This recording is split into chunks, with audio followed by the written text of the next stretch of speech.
Infinity and the One Dimension. An essay by James Mahu. Question: if there are so many dimensions, infinite, then why do we only experience one, the physical? It seems like even within the physical, we only experience an infinitesimally small portion. Why? Answer: what is a dimension? Let's start there. A dimension is spacetime codified into vibrations of similar density. In reality, there is only one dimension, and it is one and all. All dimensions are interconnected. There is no clean break between dimensions or vibratory rates. They are as numerous as life forms, because life forms create the dimensions through the construction and evolution of their local universes. It is the local universe that is a dimension. It is a dimension of existence within the spacetime module we call a moment in time within a spatial field. These spacetime modules are the building blocks of our local universe as a life form. Each one is a dimension of existence, and they are infinite in number, and yet they are one. We dive below the surface of reality to explore the dimensions of creation, our creation. We create dimensions to exist within, as a finite being. To explore space-time duality in order to extract information and insight, and impress our vibration into the mold of the multiverse, which in turn informs the intelligence of the one and all. This same intelligence can then inform its constituent parts, the life of space-time duality. Each species creates a local universe that is validated by the consensual reality of the species. Depending on the sophistication of the species, its consensual reality generally creates a hierarchy within the species. The higher order the species, the more it creates a hierarchy across other, related species, particularly if the species in question is a predator. A species creates a dimension. In the case of human beings on Earth, we would say that the dimension we have created is a material, physical dimension. It is solid. We cannot walk through walls. We embody emotions and thoughts in addition to this physicality, and these create their correlative dimensions, which have been termed, respectively, the astral and mental dimensions. We often think of these dimensions, stacked up upon each other, like pancakes. Each pancake represents a dimension, either higher or lower than the one above and below in the stack. However, as I said earlier, there is only one dimension that constitutes our true reality, and that is the reality that we are the sovereign lenses of the intelligence and love of the one and all consciousness within spacetime. So, what is spacetime? Spacetime is infinite, and therefore unknowable in its entirety. Let's start there. We must claim ignorance at the very beginning of any disclosure or theory. Spacetime is not 3 or 4 dimensions, and maybe a 5th dimension that is non-dual and eternal. All is spacetime. There is nothing outside of it. How can there be an outside, if spacetime is infinite? Spacetime exists in an infinite variety of vibrations, within an infinite variety of spacetime modules, moments. Within our local universe, there is a point of our interconnectedness with all life, through the intelligence of one and all, that can be accessed. This access point is not contained in the external domain of our local universe. It is found in the internal domain, and this is the domain where we can be in contact with the one dimension, seeing all life as part of our life, and our life as part of everyone else's. In a way, there is one path to one dimension, and this path and dimension is not hierarchical. It is not owned by anyone. It is not even ownable.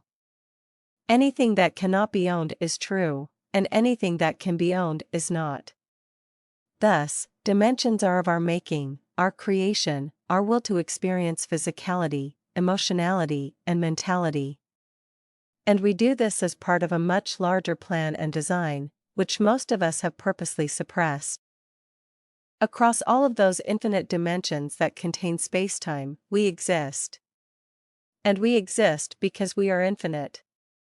If we exist now, we will always exist. If we always exist, we are infinite. If we are infinite, we are in every moment of spacetime that is our local universe, not as a finite being, external, but as an infinite being, internal. This worldview that we create dimensions, both as a species and as a sovereign individual, is not widely held. It is much more common to presume that dimensions exist externally, and they exist either as a result of God or science. We, as individual life forms, could not possibly be the creator of our local universe and every dimension therein. Yet, if life is infinite, it is subjective, and we are its creator within our sovereign moment. There could only be one objective thing, and that would be the intelligence and statehood of the one and all. All other states of awareness would be contained in spacetime dimensionality, where the one and all inhabits spacetime through us. Where the infinite dimensions are the outbreath of its design to experience spacetime duality, and the in-breath is the one path to the one dimension. Does duality exist in all dimensions of spacetime? Yes. Spacetime is duality. No matter how rarefied a spacetime might be, there is duality in that spacetime. It may not have the same intensity of duality, meaning the extremes of polarity are less severe, but it is still multivarious.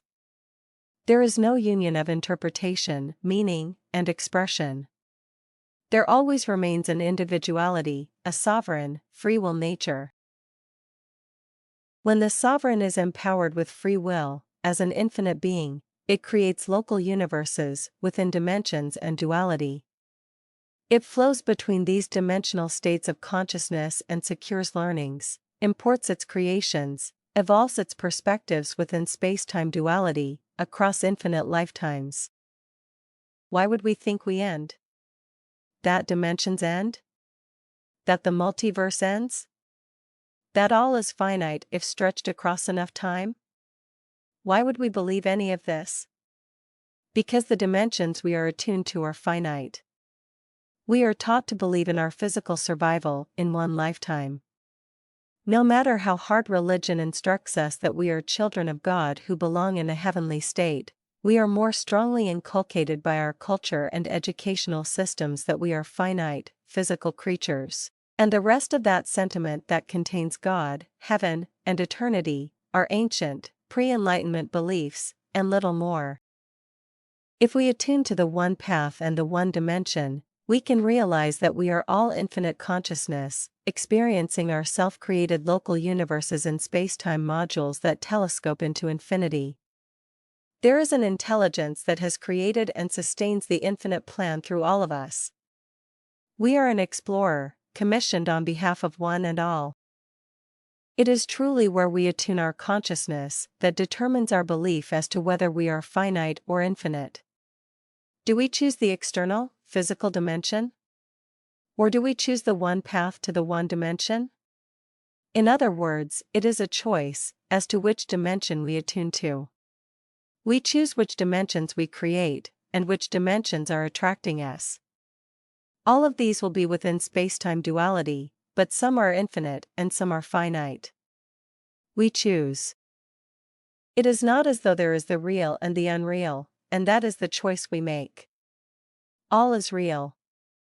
One is real. And everywhere in between all and one is real. So whatever we choose is real. However, the infinite can become a partner of the finite. They can coexist and co-evolve in space-time duality. They can be conscious of one another, and elect to be conjoined in purpose and intent. It is not the infinite self that evolves. It is the partnership between the finite self and the infinite self that evolves. These two elements co-evolve as one, conjoined consciousness within a temporal life, if we choose it to be so. This requires that the temporal, finite part of us invites the infinite self to become a partner. A true partner. That this partnership, while its local universe is temporal in spacetime, contains infinite dimensions. That there is an infinite local universe, and there is a temporal or finite local universe. Our finite local universe is a collection of spacetime modules that is part of the infinite local universe of our infinite self, sovereign integral. We are in partnership as co-evolvers and co-creators, and that partnership spans lifetimes and, in a very real sense, all spacetime modules. Every single moment is contained within that partnership across every dimension of our existence. We have moments in the temporal, finite local universe, and we have moments within the infinite local universe. All of these moments are occurring in different spacetimes. Each seems separate from one point of view, and yet, from another perspective, they are all one moment in one dimension, and we are the conductor, interpreter, expressor, observer, learner, and transmitter. We transmit to one and all. We conduct, interpret, express, observe and learn as a sovereign individual that is a tiny replica of the one and all. Does it seem impossible that we could be an earthly creature with 99% the same DNA as a chimpanzee, and yet, be a fractal unit of the one and all with full accessibility to its intelligence? If yes, consider the possibility that we've been suppressing our true self. We are like an endless canvas, thrust into a world that seeks to put a frame on us. It is not for the self-image of ego that we believe in our divinity. We believe, because it is logical that we are subjective creatures with our own interpretive centers. That the universe and our local universe are subjective. That our imagination is the one thing that can hold our divinity in clear view, and that the clear view evolves infinitely. The concept of infinity is impossible to understand with our mental apparatus. It is simply a number that has no number. It is the state of endlessness and foreverness. And we taught from nearly every angle that we are nothing like that. On average, we have 692,000 hours of life with a name. That is clearly not infinite. And yet, we all know that a powerful belief that has no beginning states very clearly that we survive death. Perhaps we are 692,000 hours plus infinity, which happens to equal infinity. Why would we choose to believe otherwise? There is no proof. Science says so, and even the 10,000 different religions of our world don't agree with the afterlife. There is not a consensus, therefore it cannot be. We should stick to the world we know, and that world says we have 692,000 hours and then we are non-existent, or perhaps existing in an eternal heaven or hell. Simple to believe. Case open and shut. Legacy or not, we leave behind nothing. We are clouds against the sky of time. Tiny shrouds of dust in a cold universe. What is our choice? We make our choice and then evolve it. Expand it. Learn it. Live it. Be it, and feel how it works for us, how it organizes and structures our local universe. Is this not science at a subjective level? How can anything as complex and simultaneously singular and unique as a human being be anything but subjective? Perhaps with something as incomprehensible as infinity and the one dimension, subjective science is the only responsible thing we can do.